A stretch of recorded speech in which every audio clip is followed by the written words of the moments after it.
അസമിൽ കൂറുമാറ്റങ്ങൾക്ക് വഴിയൊരുങ്ങുകയാണ്. കൂടുതൽ കോൺഗ്രസ് നേതാക്കൾ BJP-യിലേക്ക് പോകുന്നു എന്നുള്ള സൂചന ലഭിക്കുകയാണ്.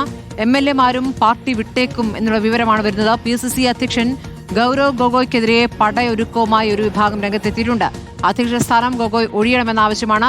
ഗൗരവ് പാർട്ടി പ്രവർത്തകരെ വഞ്ചിച്ചെന്നാണ്. ഏകാധിപത്യ നിലപാടുകൾ അണികളെ പാർട്ടിയിൽ നിന്നും അകറ്റി നിർത്തിയെന്നാണ് വിമർശനം. YS അഭിനന്ദൻ വിവരങ്ങൾ നൽകും. അഭിനന്ദൻ, ഇപ്പോൾ അസമിൽ കോൺഗ്രസിൽ പടയൊരുക്കമാണ്. ഗൊഗോയ്ക്കെതിരെ വലിയ രീതിയിലുള്ള നേതാക്കളുടെ തന്നെ പടയൊരുക്കം എന്ന രൂപത്തിലാണോ അതിൽ കാണേണ്ടത്? MLA-മാർ BJP-യിലേക്ക് പോകാനൊരുങ്ങുന്നു എന്നതിന്റെ സൂചനകൾ കിട്ടിത്തുടങ്ങിയോ? സ്മൃതി, ഏകദേശം അങ്ങനെ തന്നെയാണ് വ്യക്തമാക്കുന്നത്. കേരളത്തിലടക്കം വലിയ വിജയമാണ് കോൺഗ്രസ് നേടിയിരിക്കുന്നത്. UDF ഒരു തരംഗമായി ആഞ്ഞു വീശിയപ്പോൾ എന്തായാലും ദേശീയ തലത്തിൽ വലിയ പ്രതിരോധം സൃഷ്ടിച്ചിരിക്കുന്നത് അസമിലെ തിരഞ്ഞെടുപ്പ് ഫലം തന്നെയാണ്. കഴിഞ്ഞ തവണത്തേക്കാൾ വലിയ രീതിയിൽ ദയനീയമായി തന്നെയാണ് അസമിൽ കോൺഗ്രസ് പരാജയപ്പെട്ടതിന് പിന്നാലെയാണ് PCC അധ്യക്ഷൻ ഗൗരവ് ഗൊഗോയ്ക്കെതിരെ ഇപ്പോൾ ഒരു വിഭാഗം രംഗത്തെത്തിയിരിക്കുന്നത്.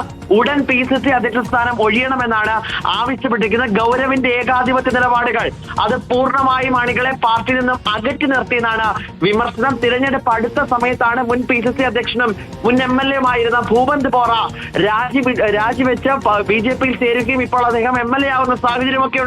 ഇത് വലിയ രീതിയിൽ തന്നെ തിരിച്ചടിയത് കോൺഗ്രസ് സംബന്ധിച്ചിടത്തോളം ഉണ്ടാക്കി. പ്രിയങ്ക ഗാന്ധി ഉൾപ്പെടെയുള്ളവർക്കായിരുന്നു തിരഞ്ഞെടുപ്പിന്റെ ചാർജ് ഉണ്ടായിരുന്നത്.